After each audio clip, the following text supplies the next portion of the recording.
इन्होंने कहा है कि अब सत्ता में आएंगे, सबसे पहला काम अनुसूचित जाति और पिछड़ी जाति के आरक्षण को हिस्सा काट करके ये मुसलमानों को देने वाले हैं। क्या आप इसको सहमत हैं क्या? इससे क्या आप इससे सहमत होंगे क्या?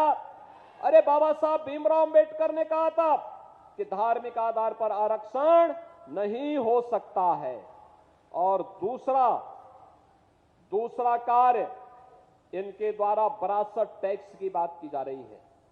ये विरासत टैक्स इतना खतरनाक है, आपके बाप दादों की, आपके पूर्वजों की जो संपत्ति होगी उनमें से आधा समाजवादी पार्टी और कांग्रेस के लोग ले लेंगे और फिर इसका बंदर बांट करेंगे। क्या आप इसको स्वीकार करेंगे? क्या आपके पूर्वजों की संपत्ति को कोई कब्जा कर लेगा? क्या आप इसको स्वीकार करेंगे? क्या ये तो लगता है इनके अंदर औरंगजेब की आत्मा घुस गई है।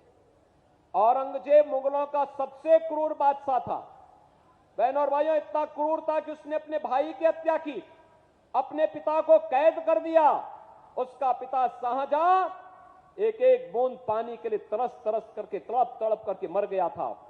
उसने अपनी जीवनी में लिखी है, और किसी को पढ़ना है पटना की खुदा बख्त लाइब्रेरी में जाकर के पढ़े।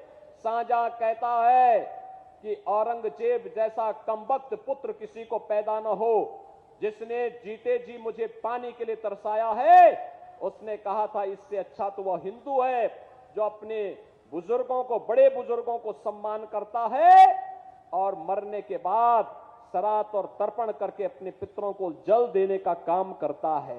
बहनों और भाइयों, औरंगजेब ने जजिया कर लगाया था, हिंदुओं के लिए कहा था या तो जजिया कर दो या मुसलमान बनो।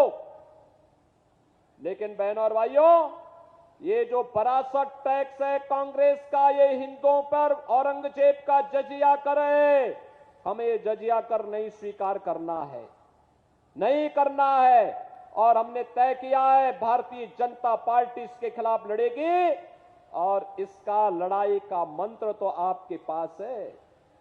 एक वोट, आपका एक वोट इनको निरुत्तर कर देगा, इनके मंसूबों पर पानी फेर देगा, इनकी राष्ट्र विरोधी और आतंकवादी पोषक गतिविधियों को पूरी तरह समाप्त कर देगा। और इसीलिए आज मैं बस्ती की जनता जनार्दन से अपील करने के लिए आया हूं। बहनों और भाइयों, कोई सोचता था बस्ती में इतनी सुविधाएं होंगी? अब तो बस्ती नगर के अंदर भी 4 लेन की सड़कें हम बना रहे हैं, बस्ती के अंदर भी हम कनेक्टिविटी बेहतर कर रहे हैं। बस्ती के लिए तो दोनों हाथों में लड्डू है, इधर गोरखपुर का एयरपोर्ट, इधर अयोध्या का एयरपोर्ट, उधर एम्स, और यहां मेडिकल कॉलेज, सिद्धार्थनगर में माधव बाबू के नाम पर मेडिकल कॉलेज, यहां महर्षि वशिष्ठ के नाम पे मेडिकल कॉलेज, यहां पे मुंडेरवा चीनी मिल भी चल रही है। और अन्य विकास के कार्यों को तेजी के साथ आगे बढ़ाने के लिए अटल आवासीय विद्यालय भी भारतीय जनता पार्टी आप सबको दे रही है, जिसमें अनाथ और श्रमिकों के बच्चों को पढ़ाया जा रहा है। और इसीलिए मैं आपसे कहने के लिए आया हूं, भारतीय जनता पार्टी ने अपने लोकप्रिय सांसद श्री हरीश द्विवेदी को फिर से अपना प्रत्याशी बनाकर के आपके बीच उतारा है।